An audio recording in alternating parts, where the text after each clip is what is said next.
नमस्कार दोस्तों, मैं सचिन राय। मेरे YouTube channel PAT with Sachin में फिर से आपका स्वागत है। जैसे कि हमने पिछले वीडियो में पीएटी के बारे में समान जानकारी प्राप्त की है और उस वीडियो के सिलेबस को हम फॉलो कर रहे हैं।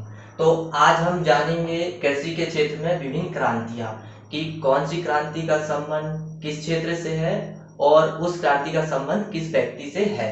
जैसे कृषि की क्रांतियाँ एक साइड है, दूसरी साइड है संबंधित व्यक्ति। तो हरित क्रांति जैसा कि आप जानते हैं, हरित क्रांति का संबंध फसल उत्पादन से है और इस क्रांति में दो फसलों को महत्व दिया गया, जिसमें पहली फसल है गेहूं की और दूसरी फसल है धान की। तो हरित क्रांति का शब्द डॉक्टर विलियम वॉट ने दिया था 1968 में। इसके बाद में हम आगे चले सेकंड पॉइंट में। तो हरित क्रांति का जनक विश्व में डॉक्टर नॉर्मन ई बोरलॉग है। इन्हें खाद्य विश्व पुरस्कार भी मिला था 1970 में।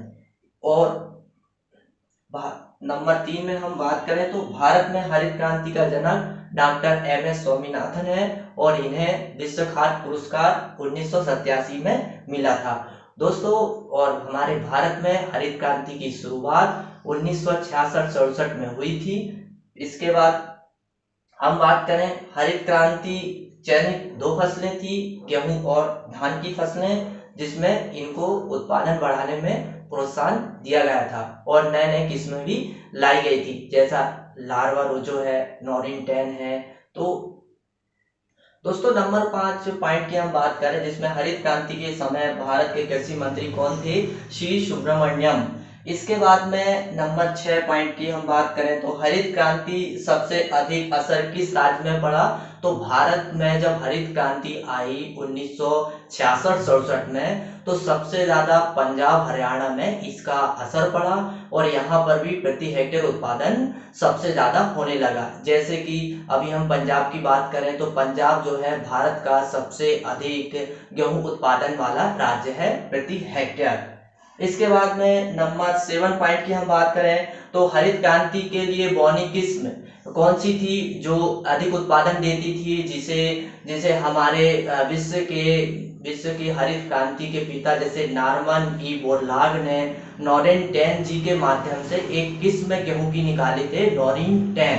तो वही थी जो बौनी किस्म है, जिसे नॉरिन 10 के नाम से जाना जाता है। और इसको निकालने के लिए भी इसका नॉरिन एक जीन है, जिसके माध्यम से एक किस्म को क्रॉस करा के निकाली जाती है। इसके बाद नंबर 8 पॉइंट की हम बात करें तो नंबर 8 पॉइंट में हरित क्रांति में सबसे अधिक सफलता किन फसलों में मिली? हरित क्रांति में सबसे अधिक सफलता गेहूं की फसल में तो मिली, लेकिन इसके साथ साथ हमें धान की फसल में भी प्रति हेक्टेयर अधिक से अधिक उत्पादन मिलने लगा, जिससे हमारे देश की आर्थिक आय में वृद्धि हुई। लेकिन हरित क्रांति में 6 फसलों को तो लिया गया, लेकिन प्रथम फसल जो है गेहूं की, इसमें ज्यादा ध्यान दिया गया ताकि गेहूं का उत्पादन अधिक से अधिक बढ़े, क्योंकि पूरे विश्व में जो है गेहूं जो है खाद्य फसल नंबर 1 पर है। इसके बाद हम एशिया की बात करें तो एशिया में जो है सबसे ज्यादा खाद्य जो फसलें हैं, जैसे एशिया में हमारे भारत देश भी आता है,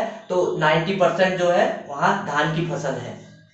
तो दोस्तों अब हम बात करेंगे नंबर 9 पॉइंट की बात की हरित क्रांति हेतु मेक्सिको से कौन कौन सी किस्म को भारत में आयात किया गया था? तो लर्मा रोजो 64A, सोनारा 64, फिर एस 227।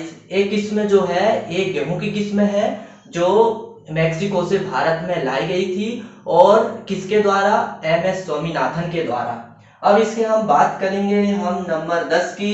तो हरित क्रांति में योगदान, तो हरित क्रांति में गेहूं की किस किस्म का इन किस्मों से भी अधिक योगदान रहा? वो रहा HD 2329। ये भी एक गेहूं की बौनी और हाइब्रिड किस्म है जो प्रति हेक्टेयर अधिक उत्पादन देती है। इसके बाद हम बात करेंगे नंबर 11 की। तो नंबर 11 में हरित क्रांति की 6 फसलें को चुना गया था, जिसमें पहली फसल थी गेहूं, इसके बाद धान, मक्का, ज्वार, बाजरा व रागी।